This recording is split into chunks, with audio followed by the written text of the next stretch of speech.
Channel. I hope you all are doing good और आपकी NEET की प्रिपरेशन जो है वो अच्छी चल रही होगी। आई नो दिवाली जो है वो अभी जा चुकी है एंड आई होप कि आपने दिवाली सभी ने अच्छे से सेलिब्रेट की होगी। तो अब नीट 2023 में जो है वो दिन जो है वो कम होते जा रहे हैं। सो अब आप अपनी जो प्रिपरेशन है उसको पूरी फोकस तरीके से उस पर लग जाइए और बिल्कुल नीट तक लगे रहिए।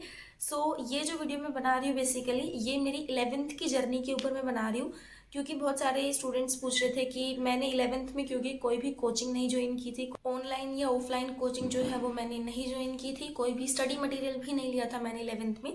सो मैंने कैसे 11th में मैनेज की थी चीज़ें, कैसे सिलेबस कंप्लीट किया था और कैसे मेरी 11th जो है वो पूरी रही थी, वो आपके साथ मैं इस वीडियो में शेयर करने वाली हूँ। सो फर्स्ट ऑफ ऑल मैंने जो है मेरी प्रिपरेशन जो है वो अगस्त में स्टार्ट की थी। मेरे 10th बोर्ड्स होने के बाद अगस्त में मैंने स्टार्ट किया था। मैं कोरोना स्टार्ट हो गया था इसीलिए मैं कोचिंग ज्वाइन नहीं कर पाई थी एक्चुअली। सो उसकी वजह से क्या हुआ कि अगस्त में मेरे जो प्रिपरेशन है वो लेट स्टार्ट हुई एंड फिर मेरे पास जो ज़्यादा कुछ ऑप्शन था नहीं, तो मैंने जो है वो सोचा कि यूट्यूब से मैं स्टार्ट कर सकती हूँ, उस पर कुछ लेक्चर्स हैं तो मैं वो वहाँ से स्टार्ट कर सकती हूँ। तो फिर मैंने फिजिक्स वाला के अलग सर के जो ओल्ड वाले वीडियोस हैं वो देखना स्टार्ट किया। सो आई यूज टू वॉच अलग sir physics and chemistry old videos. So basically वो जो वीडियोस हैं वो मैं पूरे दिन लगभग देखती थी, क्योंकि मैं कोई भी क्वेश्चंस उस टाइम पे प्रैक्टिस नहीं कर रही थी, क्योंकि मैंने उस टाइम पे कोई भी मटेरियल जो है वो नहीं लिया था किसी भी कोचिंग का, कोई बुक भी नहीं ली थी। फिर मैंने बाद में जो है प्रदीप वाली जो फिजिक्स की बुक है वो ली थी, क्योंकि बेसिकली मेरे मतलब क्लास में जो स्कूल वाले जो मेरे फ्रेंड है उसने उन्होंने किसी ने कहा था कि जो प्रदीप की बुक है वो उन सब ने ली है, तो फिर मैंने भी वो बुक ले ली थी। तो फिजिक्स में जो मैं कोई भी सर से टॉपिक पढ़ती थी अलग सर से, और उसके क्वेश्चन जो है प्रदीप वाली बुक में ओनली 7 to 8 क्वेश्चन ही होते थे उस टॉपिक के, तो वही करती थी मैं स्टार्टिंग में और मैंने बहुत कम क्वेश्चन प्रैक्टिस किए थे उस टाइम पे।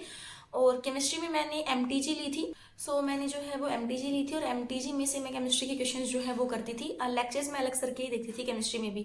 बायो में मैं क्या करती थी कि यूट्यूब पे बहुत सारे चैनल्स है बायो के। सो मैंने अलग सर का तो कोई बायो का उस टाइम पे था नहीं, तो मैंने फिर अनअकैडमी के डॉक्टर सचिन कपूर सर के लेक्चर्स भी देखे थे और भी यूट्यूब चैनल्स पे से मैंने बायो के सभी चैप्टर्स जो है वो पढ़े थे, क्योंकि मेरे को लगा कि निब तक कितना एक्स्ट्रा स्टफ आता होगा तो वो सब मैं एक्स्ट्रा जो है उसमें से पढ़ लेती थी। सो बायो में है इन ऐसे ही यूट्यूब चैनल से सभी से अपना सिलेबस जो है वो कंप्लीट कर रही थी। उस टाइम पे मैंने कोई भी टेस्ट परचेज नहीं किया था, कोई टेस्ट सीरीज नहीं ली थी, ऐसे ही मेरा चलता जा रहा था सिलेबस में धीरे धीरे खत्म करती जाती यूट्यूब से ही ओनली। एंड उसके बाद जो है मैंने अक्टूबर में एलन की टेस्ट सीरीज जो है वो ली थी, क्योंकि मेरे को लगा कि क्वेश्चन मेरे को टेस्ट देने बहुत ज़्यादा इंपॉर्टेंट है, मैंने पूरी साल टेस्ट नहीं दिए थे। सो फिर मैंने एलन की टेस्ट सीरीज ली थी एंड फिर मैंने उसमें टेस्ट देना स्टार्ट किया था। उसमें क्या था कि 3 चैप्टर्स के टेस्ट बने हुए थे, 3 या 4 चैप्टर के टेस्ट बने हुए थे, तो मैं वो जो है टेस्ट जो है वो देती थी। उनके जो चैप्टर जो उसमें आए हुए हैं उनको रिवाइज किया मैंने मेरे नोट्स से, एनसीईआरटी से, और फिर उसका टेस्ट दे देती थी। तो उसमें क्या होता था, मेरे जो सबसे पहले मेरा जो मार्क्स आए थे वो थे 440 मार्क्स थे। एंड पूरी 11th में मैंने कितने भी टेस्ट दिए, मेरे जो मैक्सिमम मार्क्स आए थे वो 580 मार्क्स थे। सो 600 मार्क्स मेरे कभी टच नहीं हुए। इसका रीज़न ये था मेनली क्योंकि उसमें जो बायो में बहुत ज़्यादा एक्स्ट्रा स्टफ आता था टेस्ट सीरीज के क्वेश्चंस में, एंड मैंने इतना ज़्यादा एक्स्ट्रा स्टफ नहीं पढ़ा था, एनसीईआरटी बेसिकली मैंने पढ़ी थी। उसके बाद क्या हुआ कि मैंने जो पेज सीरीज़ है जो कि आई थिंक इसी टाइम पे लॉन्च हुई थी, उसमें मैंने फिर वापस से बायो पूरी पढ़ी थी तरुण सर से। सारी 11th के एंड 12th के टॉपिक्स जो है वो मैंने पूरी तरुण सर से जो है वो पूरी बायो पढ़ी थी। एंड फिर मेरे जो कंसेप्ट है ना वो ज़्यादा क्लियर हो गए थे, एनसीईआरटी बेसिकली ज़्यादा क्लियर हो गई थी और मेरे क्वेश्चंस भी गलत होना कम हो गए थे। 11 जो है वो मेरी इसी तरीके से चली थी एंड मेरी कोई फिक्स नहीं था, कुछ ऐसा नहीं था कि मेरे पास बहुत ज़्यादा स्टडी मटेरियल है, कोचिंग है, लेक्चर्स है और वो मैं देख के करती थी। सो प्लीज़ जिनके पास जो भी रिसोर्सेज है ना उनको यूटिलाइज कीजिए। एंड रिसोर्सेज जो है वो ढूंढने से मिलते हैं डेफिनेटली, और अब तो ज़्यादा चीज़ें अवेलेबल है, तो आप वो चीज़ें नेट पे भी देख सकते हैं। एंड अब ऑनलाइन लेक्चर्स भी है फिजिक्स वाला की, पहले नहीं थे तो मैंने ओल्ड वीडियो से ही स्टार्ट किया था।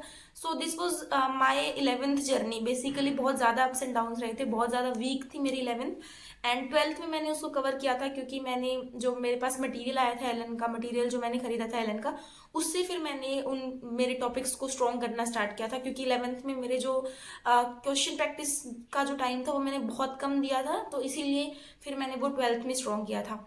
सो इस तरीके से मेरी 11th जो है वो पूरी चली थी। I hope this video will be helpful for you and आपको पता चलेगा कि बिना कोचिंग भी आप कुछ भी कर सकते हैं। मतलब कोचिंग अगर आपके पास नहीं भी है ना, कोई ऑनलाइन कोचिंग आपने ज्वाइन की हुई है तो डोंट वरी, आप बस पढ़ते रहिए एंड नीट 2023 के लिए लगातार मेहनत करिए। Thank you so much for watching this video. Please like share and subscribe to my channel for all such videos.